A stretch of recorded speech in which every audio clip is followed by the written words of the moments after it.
Jireenya jaalalaa jalqabuu malee xumuruun baay'ee natti ulfaate.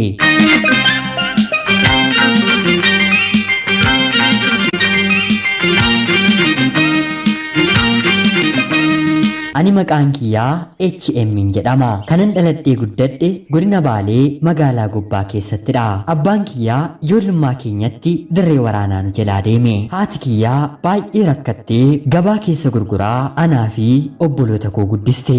Rabbiif galanni haa ta'uutii abbaan kiyyas nurraa adda bahee waggaa 10 booddee deebi'ee manatti nu gale. Nuyis baay'ee gammannee abbaa keenya arganne jennee haati kiyyaa nama ishee gargaaru argatte jennee gammachuu keessatoo jirru. Haa ta'uutii garuu waggaa 1 fi walakkaa erga nu waliin jiraatee booda dhukkubsatee addunyaa kanarraatii nu jalaa boqote. Obboleettiin koo hangafaa yeroos kutaa 10ffaa baratti turte. Ammas gammanni jennee utuu hin quufiin rakkinatti deebinee ni jiraannaa jettee barnoota ishee addaan kutuun gara biyya alaatti imala ishee taasiste. Barri isaa bara 2001 ture. Ani immoo kutaa 5ffaan baradha. Haala kanaan obboleettiin koo deemtee harmee kiyya gargaaraa nutis barnoota keenya too barachaa jirru akka tasaa ta'ee mucaa ollaa keenyaa waliin baay'ee kan waliin haasofnuu fi ijoollummaa keenya raatii kaasee kan waliin guddanne waliin qoosaan waliin taphannu umrii keenya waliin deemuu waan dideef otoo hin beekiin gara jaalalaatti jijjiirame. Anis innis jaalala keessa gallee waggaa 2 dabarsine. Mucaan kun baay'ee na jaallata. Haa ta'utii garuu hammasuma natti naafa. Dhiira kan faanayyuu akka hin deemnee fi akka ani haasofne na dhorka. Anis baay'ee waan isa jaalladhuuf wanta inni naan jedhee fi wanta na ajaje hundaa isa gammachiisuuf nan raawwadha ture. Otuma haala kanaan waliin jirru obboleettiin koo isheen biyya hambaa jirtu atis koottuutii harmee keenya waliin gargaaraa jechuun na gaafatte. Yeroo sanis kutaa 8ffaa barachaa waanan tureef barnoota koo addaan kuteen piroosesii eegaleen gara biyya hambaatti maleen harmee kiyyaa gargaaruun eegale.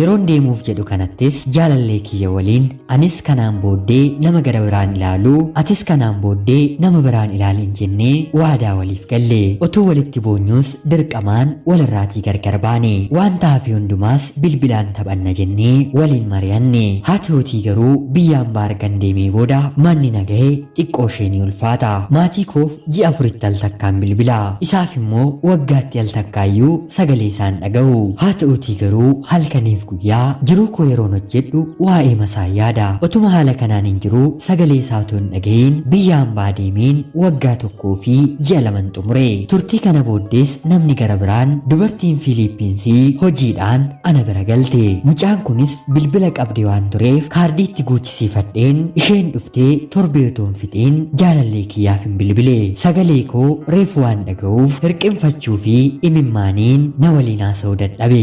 Anis hangan danda'u ergan isa jajjabeessee booda guyyaa sanarraatii kaasee bilbiluuf hin eegale. Turtii yeroo muraasa booddees haala keessa jiru natti hime. Abbaa isaa waliin walitti bu'anii mana ari'amee biyya biraa keessa rakkachaa jiraachaa akka jiru natti hime. Rakkachuu qofaa otoo hin taane dhukkubnillee akka isa qabee fi qaamni isaallee baay'ee akka dadhabaa jiru natti hime. Anis otoo ani jiruu maal akkam akkana rakkatta jedheen maatiin biraa hojjechaa jiruutii abbaan manaan koo na jalaa dhukkubee na jalaa du'uuf jira jedheen qarshii akkanaaf laataan hin gaafadhe. Isaanis ganama obboroo ka'anii qarshii nana barbaadu naaf kennanii karaa baankii qarshii Itoophiyaa 13,000 kan ta'u dhibee isaarraa akka ittiin of yaaluu fi hojii gara biraallee akka hojjetu harka isaa maratee akka hin teenye gorseen ergee fi innis qarshicha fudhatee mana yaalaa deemee akka ittiin of wallaanee fayyuu isaas natti hime. Anis gammadeen qabbanaa'een jiruu koo hojjetachuun itti fufe. Kanaan booddees kontiraata kiyya waggaa 2 xumureen boqonnaadhaaf gara biyyaatti gale.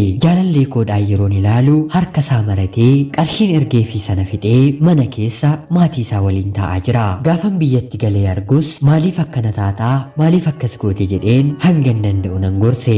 Yoo ati haala kanaan teessa ta'e maatiin kooyyuu booddee siif anaan hin kennani. Yoo amma dalagaa dalagachuu jalqabde immoo ijoolleen kun waliin guddatanii wal gargaaru jedhanii waan yaadaniif anaadhaan siif kennuuf hin waakkatanin jedheeni. Yeroo kana jaalalleen koo ati anaan hiyyummaa koo agartee na dhiisuu heddaa jedhee aariidhaan natti dubbate. Anis lakki ani hiyyummaa keen ilaalle yoo ati maraatuu taateyyuu ani si hin dhiisuu gaarummaa maaf garuu namni dalagaa dalagatee egeree isaa akka sirreeffatuuf hundumaatu gorsa jedheen deebiseefi. Haa ta'utii garuu gaarummaa ani isatti dubbadhu baay'ee na shakka. Bilbila koo sagal fuudhee miiseejjii ilaala. Namni bilbilee nagaa mayyuu yoo na gaafate eenyutu siif bilbilee maaliif siif bilbilee jechuudhaan baay'ee na caqacaqa. Haa ta'utii garuu akkuman duran sinitti hime baay'ee waan isa jaalladhuuf isatti haa tolu jedheen bilbila koollee cufeen kaa'afii ture. Otuma haala kanaan jirru abbaansaa konkolaataa bitee inni immoo eeyyama konkolaachisummaa baafatee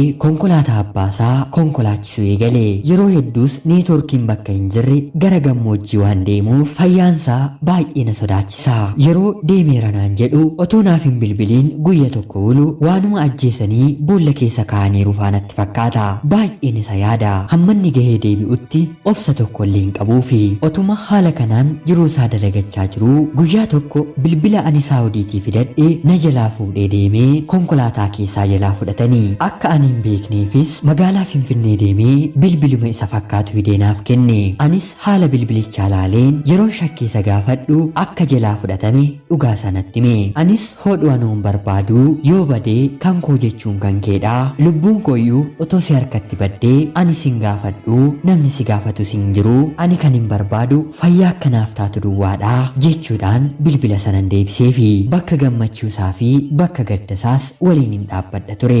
Akkuma dubbatanittuu barsiisaa shufeeriidhaaf poolisiin hin amanamuu jedhama mitiire. Jaalalleen koo kunis yeroon hanguma dabalaa deemu anis deemsa koo biyyaan baafeen hanguman biyya keessa turu yeroodhaa gara yerootti narraa fagaachuu jalqabe. Anatu bilbilaafi malee inni gonkumaa anaaf bilbiluu dhiise. Anis maaliif na dagatte jedheen yeroon bilbiluu fi guyyaa hojiirran oolaa halkan immoo dadhabeen narra fanaan jedha. Namoonni garaagaraas jaalalleen koo akka inni duuriyyoome natti himu. Haa ta'utii garuu gargar nu baasuufidha jedheen calluma jechuun filadha ture. Haa ta'utii garuu haala baay'ee ulfaataa fi nama gaddisiisaa ta'een guyyaadhaa gara guyyaatti baay'ee narraa fagaachaa nagaa mallee na dhorkuu jalqabe. Anis guyyaa tokko aareen jireenya natti dukkanooftee otuun of ajjeese yoo jedheen wadaroo yookiin finyoo nan bitadhe. Of ajjeesuudhaaf taa'ee yaadaa otoo hin jiru amma immoo deebiseen dhiirri lafa kanarra biiliyoonaan lakkaa'amu otoo jiru kanaaf jedheen of ajjeesaa jedheen wadaroon bite sana maatiin kiyyatoon argiin mana fincaanii keessan buuse.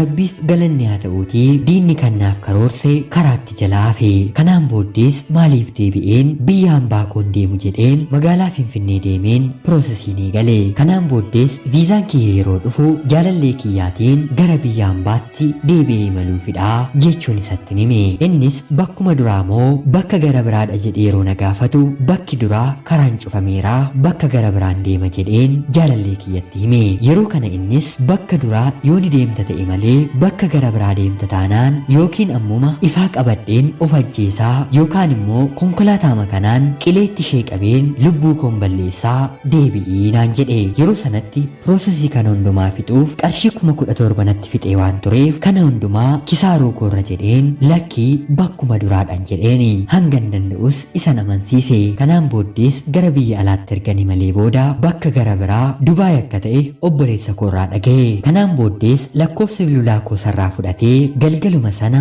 baay'ee na arrabse. Arrabni isaas baay'ee sammuu koo tuqe. Haa ta'utii garuu hojiin kamiyyuu waan hin tuffatamneef ameen jedheen kolfaaman fudhadhe. Kanaan booddees akka nan barbaannee fi gaafan du'e boo'icha koollee akka hin dhufne naan jedhe. Anis jechisaa jedhamuu kan hin qabnedha waan ta'eef narraa adda ba'uusaarra jecha natti dubbatetu keessa kiyyatti godaanni sanatti ta'e. Kanaan booddees irraatiin fagaadhe. Bilbiluufis nan dhiise. Garaa koos kutadheen isarraatii adda baheen waggaa tokko booddee hariiroo gara biraa jalqabe. Akka carraa ta'ee mucaan kun nama gaariidha. Biyyi isaa immoo Wallaggadha. Obboloonni koo biyya Arabaa kana keessatti na waliin hojjetan irree sirriitti isa beeku. Nama gaarii waan ta'eef hin gadhiisinii jechuun na gorsanii. Anis seenaa jaalalaa koo kana duraa kanan dabarse erganitti himee booda innis homaa rakkoon qabu kan barbaachisu wal amanuu waan ta'eef waliin jiraannee dafii koottuutii bultii keenya dhaabbanna naan jedhe. Haa ta'utii inni garuu kana dura booda hariiroo gara biraa kan jalqabnee fi magaalaa Finfinnee keessa dalagaa argatee hojjechaa jiraachaa akka jiru natti hime. Guyyaadhaa gara guyyaattis ani si jiraachisuu waan hin dadhabneef gali jedhee na caqacaqa ture. Haa ta'utii garuu hiyyummaan haadha koo waan natti ergamuuf hangan waa tokko lafa kaa'uufitti jedheen waggaa 3 walakkaa ture. Waggaa 3 walakkaa booddees gara biyyaatti galeen anaaf inni wal argine. Kennaan fideefis laadheefiin yaa jaalallee koo utuu wanta gara biraa keessan teeniin wantan sitti himu qabaa naxxaartaa jechuun na gaafate. Anis garaa maaliin sitti aaraa yaadamma koo jedheen deebisee fi itti fufees mucayyoo tokko kan waliin hojjennu tokkotu ni jira. Mucaan kun baay'ee anaan jaallatteetti. Ani garuu gonkumaa ishee jaalladheen hin beeku. Hanga har'aattis onnee jaalalaa siif malee isheedhaaf hin qabu. Guyyaa tokko akka carraa ta'ee laaqana mana kiyyatti si affeeru malee jettee dirqiidhaan mana isheetti na fudhattee galte. Anis laaqana kiyya nyaadheen bahe. Guyyaa lammataa immoo laaqana na affeerte malee jettee dubbiidhaan morma kootti huutee na qabde. Anis tole sin affeeraa haa ta'utii garuu mana kiyyatti utuu hin taane kaaffeettidha jedheen deebiseefi. Isheen immoo kan ani si affeere mana koottidha, atis kan na affeeruu qabdu mana keettidha jechuun na dirqisiiste. Akka carraa ta'ee guyyaa sana sa'aatii booddee anaaf isheen dalagaallee hin qabnu waan tureef mana kiyyatti laaqana ishee affeereen laaqana waliin nyaannee fedhii koo malee hanga galgalaatti na waliin turte. Kanaan booddees yeroo galgalaa'u siree kiyya gadhiiseefiin ofii kiyyaa lafa afadheen ciise. Haa ta'utii garuu halkan qixxeena bira dhuftee miira gara biraa keessa seenne. Isheen yeroo sanatti durba mataa 2 qabdu ture. Durbummaa ishee guyyaa sana nan fudhe. Haa ta'utii garuu kanarra darbee daa'imni gadameessa ishee keessatti hafe. Biyya ormaatti yoon sitti hime naatee waan tokko na jalaa taate jedheen kunoo guyyaa qabeen har'a sitti minaan jedhe. Akkuma inni dubbatee fixeenis bakka hin jiru wallaale. Bakkuma taa'aa jiru sanattis imimmaan ija kiyyarra lola'e. Yaa rabbii koo maalan si godhe jedheen asii olitti boo'e. Jaalallee koo ganamaa kan waggaa 8 waliin turreerraa anaan gargar na baaste. Abdii godhadheen maatii waliin godhachuudhaaf waggaa 3 eegeen kan hin dhufeefis walirraa gargar na baaste. Kan koo kun maali jedheen baay'een ofitti gadde. Dargaggeessa kana biraas ka'ee gara mana kiyyaatti hin gale. Maatii kiyya bira otoo hin jiruu yaadaan baay'ee huqqadheen nama gadi ta'e. Kan akka koo nama jaallatee of kennu jira natti hin fakkaatu. Haa ta'utii garuu hanga xumuraatti jaalalli anaaf milkaa'uu dide. Garaa kutadheenis kanaan booddee ilmoo dhiiraan amanu jedheen gara Dubaay kootti imala koo raawwadheen kunoo ilmoo dhiiraa jibbeen Dubaay keessa jiraachaan jira. Meeriyoonni koo seenaa jireenya koo kan dhageessan yaada na jajjabeessuu fi jireenya kiyya utubuu danda'u komentii jalatti naaf qooda. Ana obboleettii keessan HM Dubaay irraa ulfaadhaa nagaatti galatoomaa.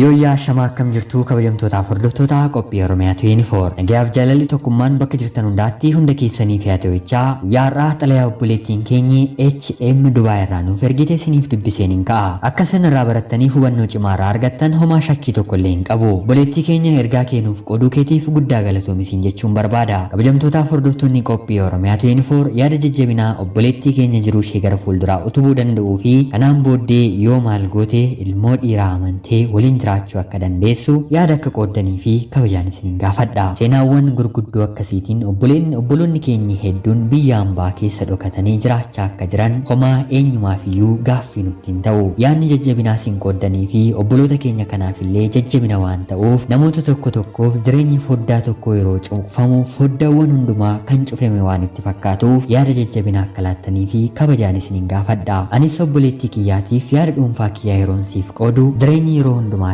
qorumsa ni qabdi. Qorumsa malee jireenya argattu namatti miidhooftu. Jireenyi qorumsa malee argamtu kan guyyaa yookiin kan torbanii yookiin kan ji'aataati malee itti fuftee bara baraan waliin hin jiraattu. Lubbuun addunyaa kanaa immoo waanuma fedheefiyyuu biliqxuudha. Jireenya jaalalaa immoo yoo rabbi jedhe ta'uu ni danda'a jenneetitti deemna malee dirqama ta'uu qaba jennee yeroo itti deemnu rakkoo yoo nu mudatu kufaatii keenyatu baay'ee rakkisaa ta'a. Kanaaf immoo wanta nurraa barbaadamu goonee hanga dandeenyu yeroo keenyatti laannee yoo hanga dhumaatti ta'eef rabbiif galanni haa ta'u jennee fudhanna. Yoo ta'uu baate immoo inni kun kan koo miti rabbi kan naaf qopheesse gara biraan ni jira jennee sammuu keenya banaa goonee kan caalu akka argannutti sammuu keenya amansiisnee jiraachuuti qabna malee nama hundumaa yaadaaf ilaalcha tokkootiin murteerra kaa'anii jibbuun dogongoradhaa siin jechuun barbaada obboleettii koo. Egaan kabajamtootaaf hordoftoonni qophii Oromiyaa 24 illee yaada jajjabinaa keessan obboleettii keenyaaf qoodaa siniin jechuun barbaada. Qophiin sa'aatii kanaaf siniif qabadheen dhiyaadhe kana fakkaatti.